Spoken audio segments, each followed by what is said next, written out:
أعوذ بالله من الشيطان الرجيم بسم الله الرحمن الرحيم. ګرانو کتونکو السلام علیکم ورحمۃ اللہ وبرکاتہ. د الله تبارک وتعالى د السماء مبارکه یو کم سل نمونه چې کوم دي د هغې د یو کم څلوېښتم نوم مبارک سره چې هغه الحفیظ دی، د هغې د برکاتونو، د هغې د فضایلو، د هغې د فایدو سره ستاسو په خدمت کې حاضر یم. د الحفیظ معنا چې دی د ټولو حفاظت کوونکی، د ټولو ساتونکی. نو دوستانو که چېرته څوک د یا حفیظو کثرت سره ورد کوي، همیشه یې وایي، نو د ټولو نه مخکې د دې غټه فایده دا ده چې د هر قسم د یرې نه، د خطرې نه، د نقصان نه به دا سړی محفوظ وي.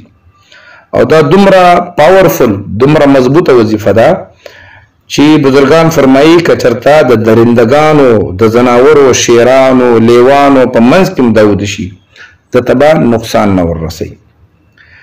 دغه رنګې که چېرته یو سړی سفر کوي او هغه لاره ډېره خطرناکه وي، د غرونو لار وي، د ځنګلونو لار وي، نو هغې کې دا یا حفیظ چې وایي نو دا ډېر مفید دی، ډېر زیات اثر کوونکی دی او زر اثر کوي. په لاره کې به په ځنګل کې، په غرونو کې هغه ځناور چې خلک ماتوي، خلک خوري، ماران دي، لړمانان دي، زمري دي، لیوان دي، هر قسم ځناور چې دي دته به هېڅ نقصان نشي رسولی. او بزرګان د دې باره کې یو دام فرمایي که چېرته دا یا حفیظ همیشه وایي او د هغې نه پس یا حفیظ احفظني دا هره ورځ 14 ځل وایي، نو په ده باندې به هېڅ یره نه راځي.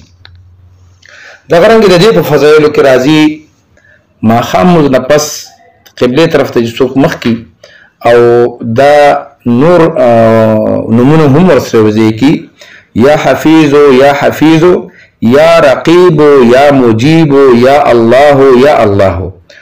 نو دا چې ورسره یو ځای کي او د ماښام مونځ نه پس قبلې طرف ته مخکي، نو انشاءالله العزیز د غیب نه به ورته الله رب العزت روزي ورکوي.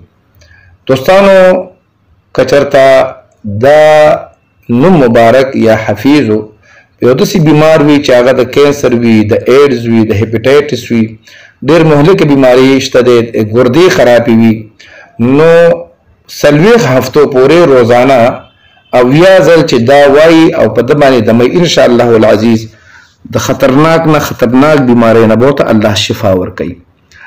دغه رنګې د دې ویلو او د دې لیکل چې څوک یې وایي او ویلي کې ځان سره یې وساتي بټوه کې یا په غاړه باندې، نو دا به الله رب العزت د ډوبېدو نه، د سوځېدو نه، د دیوانو، د پیریانو، د بد نظر نه به الله محفوظ ساتي. دغه رنګې که چا باندې جادو شوی یا د جناتو دیوانو سره اثر وي یا به دشمنانو نه یره وي، د مرګ خطره وي ورته، اکثر ډېرو دوستانو د ډېرو مسلمانانو دشمنیانې دي، الله رب العزت دې د دې دا ټولو دشمنیانې ختمې کړي. خو بیا هم بعضې دشمنیانې داسې وي چې هغې نه دته د جان خطره وي، نو ته یا حفیظو، یا حفیظو، یا رقیبو، یا وکیلو، یا سلامو، یا اللهو که دا همیشه وایي، نو انشاءالله العزیز د دشمن د خطرې نه به دا محفوظ وي، دشمن به دته نقصان نشي رسولی. دوستانو ستاسو د اورېدلو ډېره شکریه. انشاءالله د بل ویډیو سره به بیا ستاسو په خدمت کې حاضرېږم. تر هغې پورې